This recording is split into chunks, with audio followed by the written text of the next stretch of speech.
नमस्कार, स्वागत है आपका एनबी न्यूज नेशनल में और मैं हूं आपके साथ रुचिका रावत। आप देख रहे हैं अपने उत्तराखंड। मुख्यमंत्री पुष्कर सिंह धामी ने प्रदेशवासियों को हिंदी दिवस की शुभकामनाएं दी। आपको बता दें, अपने संदेश में उन्होंने कहा कि हिंदी सिर्फ एक भाषा नहीं बल्कि हमारी सभ्यता और संस्कृति की पहचान है।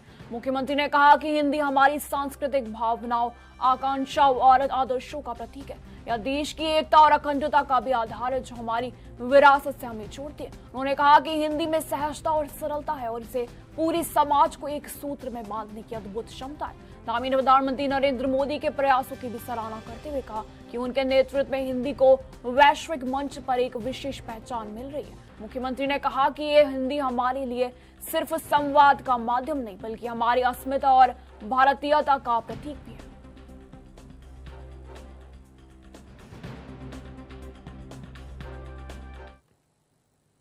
वहीं सीएम धामी ने शनिवार शाम को अचानक राजकीय दून मेडिकल कॉलेज का दौरा किया। आपको बता दें, उन्होंने अस्पताल में स्वास्थ्य सेवा और व्यवस्थाओं का गहराई से जायजा लिया। इस दौरान मुख्यमंत्री ने मरीजों से मुलाकात कर उनके स्वास्थ्य की जानकारी ली और अस्पताल की सुविधाओं के बारे में भी पूछा।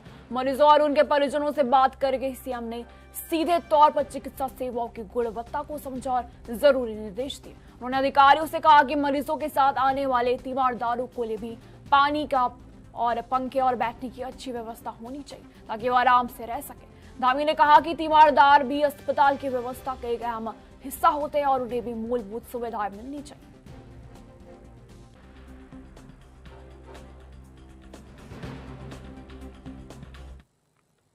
उत्तराखंड के पूर्व मुख्यमंत्री और हरिद्वार के सांसद त्रिवेंद्र सिंह रावत ने उत्तर प्रदेश के मुख्यमंत्री योगी सिंह आदित्यनाथ से भ्रष्टाचार भेंट किया। आपको बता दें, इस दौरान उन्होंने अपने संसदीय क्षेत्र से जुड़े कई अहम मुद्दों पर चर्चा की। रावत ने योगी आदित्यनाथ से आईआईटी रुड़की के परिसर के लिए उत्तर प्रदेश की भूमि उपलब्ध कराने का अनुरोध किया ताकि शोध और नवाचार को बढ़ावा मिल सके। इसके अलावा उन्होंने इकबालपुर नागल सिंचाई परियोजना पर तेजी से काम करने की मांग की ताकि किसानों की पैदावार और सिंचाई सुविधाओं में सुधार हो सके। उन्होंने रुड़की मंगलौर नहर के किनारे की किसानों की सुविधा और क्षेत्र विकास के लिए भी एक दीर्घकालिक योजना बनाने का आग्रह किया। योगी आदित्यनाथ ने इन सभी मुद्दों पर गंभीरता से विचार किया और सकारात्मक सहयोग का आश्वासन दिया।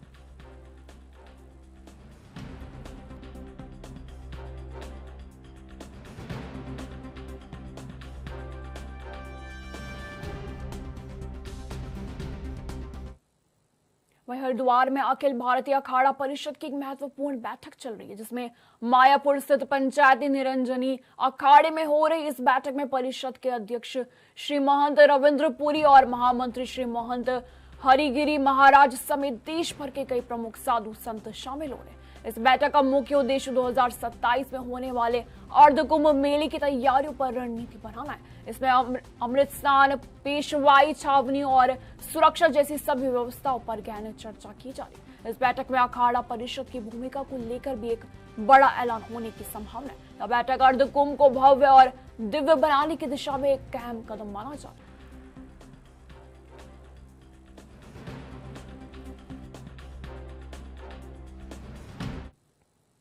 उत्तराखंड में 17 सितंबर से स्वच्छोत्सव शुरू होगा, जो 2 अक्टूबर तक चलेगा। आपको बता दें, इस दौरान पूरे प्रदेश में सफाई अभियान चलाया जाएगा। अभियान के लिए कचरा स्थलों को 7 दिन, 30 दिन और 30 दिन से अधिक की श्रेणियों में बांटा गया।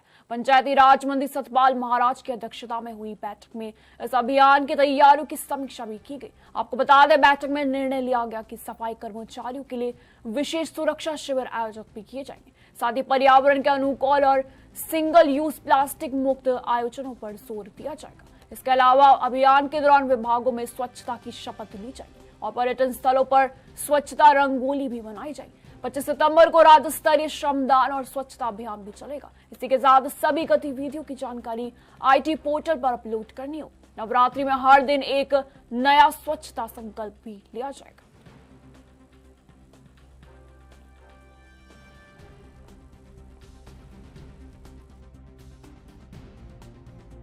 प्रदेश में 17 सितंबर से स्वच्छोत्सव स्वच्छता ही सेवा अभियान शुरू होगा।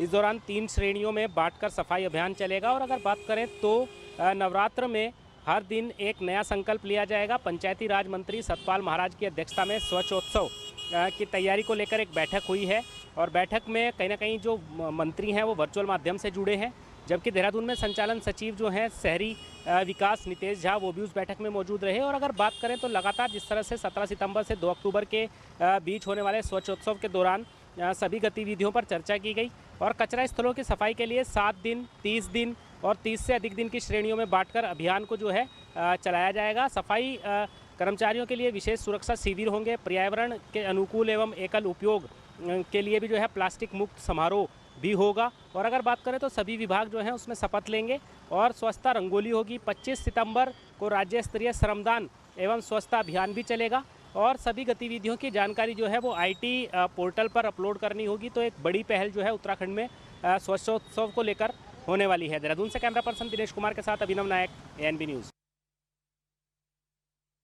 वहीं मुख्यमंत्री पुष्कर सिंह धामी से रविवार को विधायक सहदेव पुंडीर, खजानदास सुरेश चौहान, भरत चौधरी, संजय डोभाल, अनिल नौटियाल और प्रीतम पवार समेत कई जनप्रतिनिधियों ने मुलाकात की। इस शिष्टाचार भेंट के दौरान सभी विधायकों ने मुख्यमंत्री को अपने अपने क्षेत्रों के विकास से जुड़ी मांगों और स्थानीय समस्याओं के बारे में बताया। मुख्यमंत्री ने सभी मुद्दों का जल्द से जल्द समाधान करने का आश्वासन दिया और संबंधित विभागों को आवश्यक निर्देश देने की बात भी कही। मुख्यमंत्री धामी ने कहा है कि सरकार का लक्ष्य जनता को तेज और पारदर्शी सेवाएं देना है और इसमें जनप्रतिनिधियों की सक्रिय भागीदारी बहुत जरूरी है। उन्होंने हाल ही में आई आपदाओं से प्रभावित परिवारों तक समय पर मदद पहुंचाने में सहयोग करने का भी आग्रह किया। मुख्यमंत्री ने कहा कि सरकार प्रभावितों को हर संभव सहायता देगी और पुनर्वास कार्यों को तेज करेगी।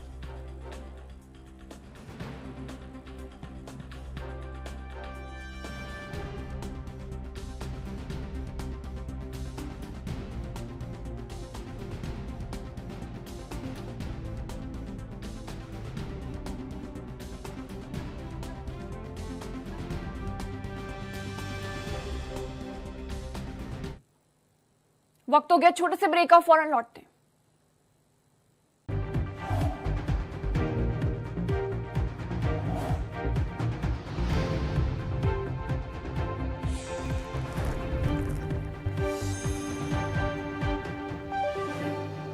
ब्रेक के बाद स्वागत है आपका। वही देहरादून में कैबिनेट मंत्री गणेश जोशी ने कैंप कार्यालय में सिंचाई विभाग के अधिकारियों के साथ बैठक कर मसूरी विधानसभा क्षेत्र में चल रहे विकास कार्यों के प्रति की समीक्षा ली। आपको बता दें, उन्होंने कहा कि सभी निर्माण कार्य तय समय सीमा में पूरे हो और जो कार्य लंबित है उन्हें प्राथमिकता दी जाए। मंत्री ने नीलकंठ विहार, डोभावाल वाला, सालावाला खाल गांव और दून विहार क्षेत्रों में जल निकासी व्यवस्था, सुरक्षा दीवारों व RCC पाइप से जुड़े बाढ़ सुरक्षा कार्यों का तेजी से पूरा करने के निर्देश दिए। इसके साथ ही मुख्यमंत्री घोषणा के अंतर्गत स्वीकृत सेरकी, सिल्ला और मनसतवा वाला क्षेत्रों के विकास कार्यों को भी प्राथमिकता से पूर्ण करने पर बल दिया।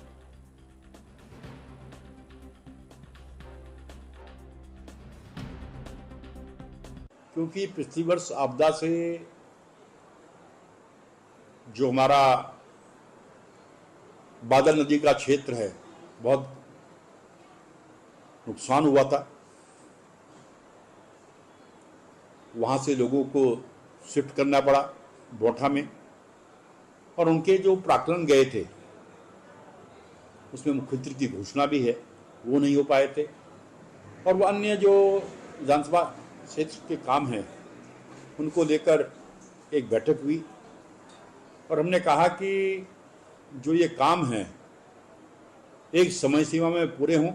उसमें विभाग के HOD व अन्य सारे लोग यहाँ पर थे और मुझे पूरा भरोसा है कि एक और दूसरा जो देवी आपदा के वही कांग्रेस ने देश भर में संगठन सृजन अभियान के जरिए पार्टी कार्यकर्ताओं में नई ऊर्जा भरने का काम तेज कर दिया। इसी कड़ी में AICT पर्यवेक्षक अमृत ठाकुर ने अल्मोड़ा का दौरा किया। यहाँ उन्होंने कांग्रेस पदाधिकारियों और कार्यकर्ताओं के साथ बैठक की। इस बैठक का मुख्य मकसद संगठन को मजबूत करना और अधिक से अधिक लोगों को पार्टी से जोड़ना था। ठाकुर ने मीडिया से बात करते हुए बताया कि इस अभियान के तहत पार्टी को बूथ स्तर तक मजबूत किया जाएगा और नए जिलाध्यक्षों का चुनाव भी किया जाएगा। इसका उद्देश्य पार्टी की संगठनात्मक संरचना को मजबूत करके आगामी चुनावों के लिए तैयार करना।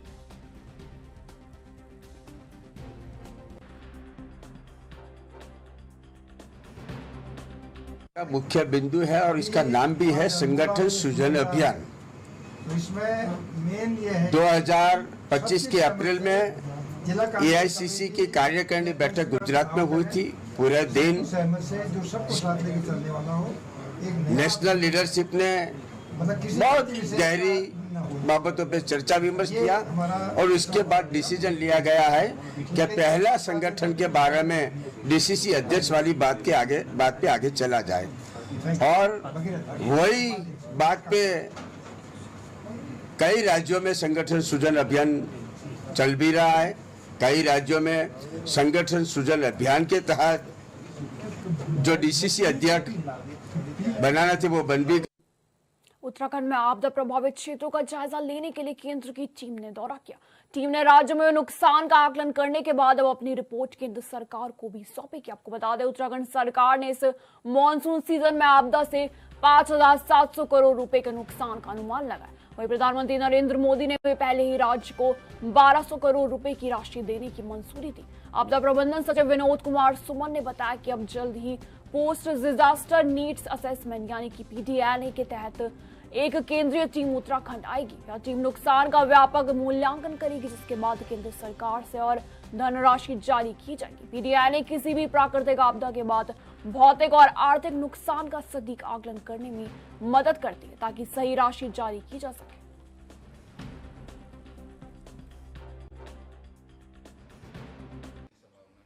देखिए, इसमें प्रक्रिया ये होती है कि जब कभी लॉस होता है तो एक आईएमसीटी केंद्रीय सरकार की अंतर मंत्रालय होते हैं, बहुत सारे मंत्रालय होते हैं, उनकी टीम आती है। वो टीम आके विजिट करके चली गई है। इसके बाद वो टीम जनरल आकलन करती है कि कितना बल्क में नुकसान हुआ है, कितनी बड़ी मात्रा में नुकसान हुआ है। इसके बाद पीडीएनए होता है। पीडीएनए यानी पोस्ट डिजास्टर नीड असेसमेंट, जैसे नाम से ही पता लग रहा है कि डिजास्टर के बाद हमारी क्या आवश्यकता है, उसका असेसमेंट करने के लिए यह टीम होती है। और यह टीम का भ्रमण हम लोग प्रस्तावित कर रहे हैं। अगले 10 दिनों में इस टीम का भ्रमण भी प्रस्तावित हो जाए। वही दिल्ली दौरे के दौरान मुख्यमंत्री धामी ने नई दिल्ली में केंद्रीय नागरिक उड्डयन मंत्री राममोहन नायडू कुंजरापू से मुलाकात की। इस दौरान उन्होंने देहरादून एयरपोर्ट को 24 घंटे चालू रखने और राज्य में हवाई सेवाओं के विस्तार पर चर्चा की। भाजपा प्रदेश मीडिया प्रभारी मनवीर चौहान ने इस पहल की सराहना करते हुए कहा कि सीएम धामी उत्तराखंड को दुनिया का सबसे बड़ा पर्यटन केंद्र बनाने के लिए काम करें। उन्होंने कहा कि चारधाम यात्रा के श्रद्धालु और विदेशी पर्यटकों के लिए हवाई सेवा का विस्तार बहुत जरूरी है। मुख्यमंत्री ने गौचर और चिन्यालीसौड़ हवाई पट्टियों को छोटे विमानों के लिए विकसित करने के साथ साथ उन्हें दिल्ली, देहरादून और हिंडन से जोड़ने का आग्रह किया।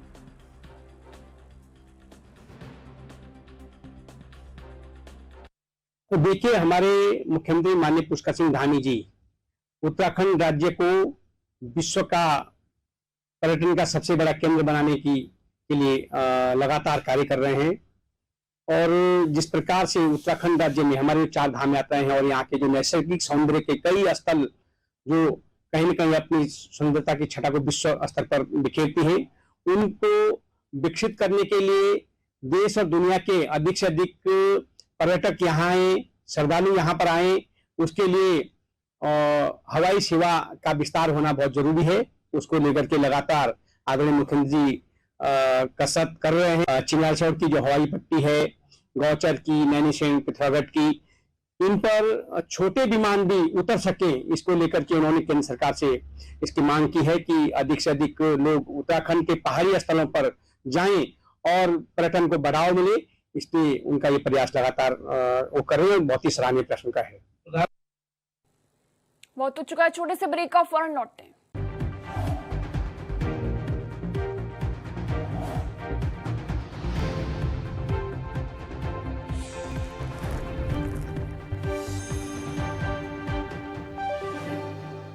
ब्रेक के बाद स्वागत है आपका। वही कांग्रेस पार्टी राष्ट्रीय स्तर पर वोट चोरी हस्ताक्षर अभियान शुरू करने जा रही है। आपको बता दें, प्रदेश कांग्रेस मुख्यालय में वरिष्ठ उपाध्यक्ष सूर्यकांत धस्माना ने मीडिया को बताया कि अभियान 15 सितंबर से 15 अक्टूबर तक चलेगा। इस अभियान के तहत पूरे देश से 5 करोड़ लोगों के हस्ताक्षर कराए जाएंगे। इसके बाद एक मांग पत्र मुख्य चुनाव आयुक्त को सौंपा जाएगा। धस्माना ने बताया कि उत्तराखंड में भी कांग्रेस सभी 70 विधानसभा वार्डों और जिला पंचायतों में जाकर लोगों से इस मांग पत्र पर हस्ताक्षर करवाएगी। धर्मशाला ने आरोप लगाया कि वोट चोरी पर राहुल गांधी के खुलासे के बाद अब केंद्र सरकार घबराई हुई है। कांग्रेस का मानना है कि अभियान देश में चुनावी प्रक्रिया की पारदर्शिता पर सवाल उठा रहा है।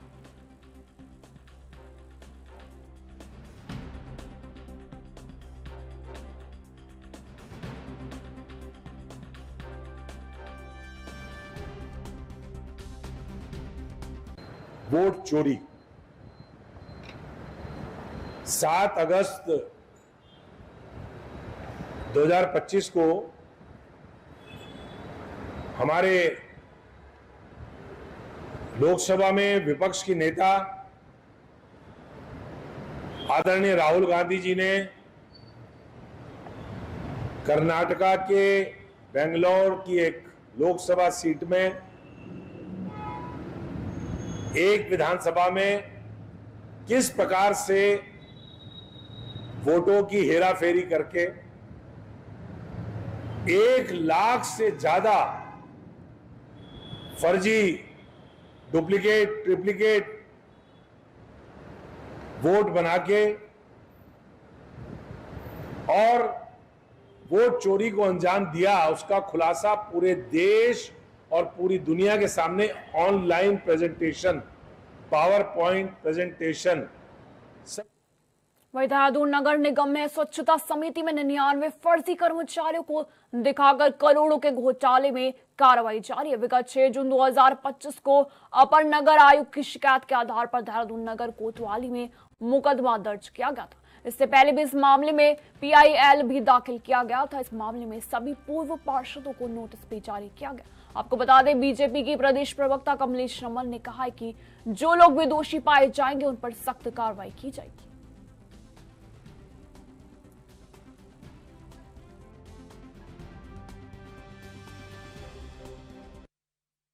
देखिए, सरकार यात्रा को लेके बिल्कुल गंभीर है और यात्रियों की सुरक्षा पर भी काम करती है। हमेशा कोशिश ये करती है कि कोई भी यात्री जब प्रदेश के अंदर अपनी यात्रा के लिए आए तो उसको सुरक्षित वो अपने वापस अपने गंतव्य को जाए। यही सरकार का जो है एक विश्वास रहता है और यात्रियों को किसी प्रकार की दिक्कत रास्ते में ना आए, इस ओर भी सरकार पूरा ध्यान रखती है। लेकिन कहीं ना कहीं धर्म की आड़ में भी अगर कांग्रेस राजनीति करती है तो मुझे लगता है कि इसे छोटी मानसिकता कोई हो नहीं सकती। और दूसरी बात, वो अगर हेली सेवा में जो बढ़ोतरी हुई है किराए को लेकर के अगर बात करते हैं तो मुझे लगता है कि ये समय समय की होने वाली प्रक्रियाएं हैं। इनके ऊपर भी अगर कांग्रेस राजनीति करेगी तो शायद जनता भी सारी चीजों को देख रही है और कांग्रेस को भी इन चीजों को समझना पड़ेगा कि यात्रा के दौरान इन सारी चीजों की आवश्यकता भी होती है और आवश्यकता के अनुसार सरकार अपना समय समय पर काम।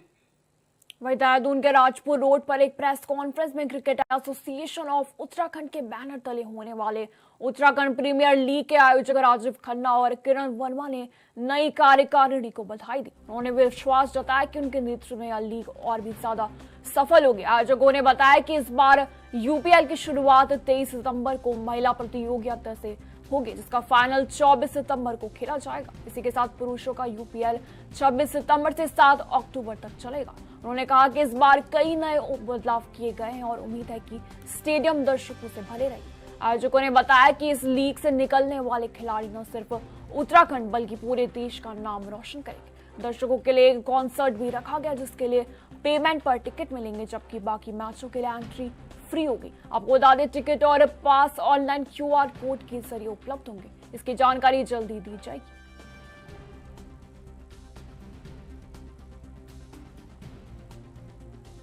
देखो, वुमेन्स में एक टीम और बढ़ाई गई है तो बहुत अच्छा है उत्तराखंड के लिए कि गर्ल्स जो थोड़ा मतलब UPL से और इंस्पायर्ड हुई है, वो कि अभी तक तो पता भी नहीं था UPL हुआ, तो उससे जरा और फिर यहाँ की इंडिया में भी तो खेल रही है गर्ल्स, तो वो भी एक बहुत अच्छा है उत्तराखंड के लिए कि गर्ल्स आगे बढ़ ही रही है।